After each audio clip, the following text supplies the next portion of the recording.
Just like that. দর্শক বিশ্ব record করে অনূর্ধ্ব-19 এশিয়া কাপে পাকিস্তানের বিপক্ষে দুর্দান্ত জয় দিয়ে ফাইনালে উঠেছে বাংলাদেশ। পাকিস্তানের বিপক্ষে এদিন দুর্দান্ত খেলেছেন তামিম, আর এদিন পাকিস্তানকে কাঁদিয়ে সেমিফাইনাল নয় ফাইনাল নিশ্চিত করেছে অনূর্ধ্ব-19 বিশ্বকাপ জয়ী।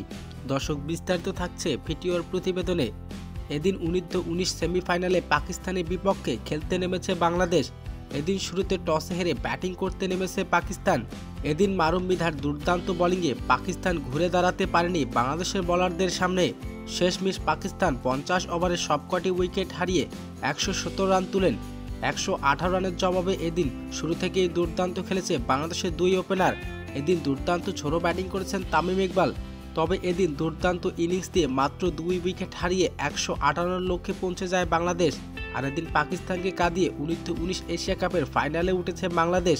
আর ভারতের বিপক্ষে ফাইনাল ম্যাচ খেলবে অনূর্ধ্ব-19 বিশ্বকাপ জয়ী ক্রিকেট দল। তো দর্শক, অনূর্ধ্ব-19 বিশ্বকাপে বাংলাদেশকে জিততে পারবে? তো জানিয়ে দিন আপনার মূল্যবান মতামতটি।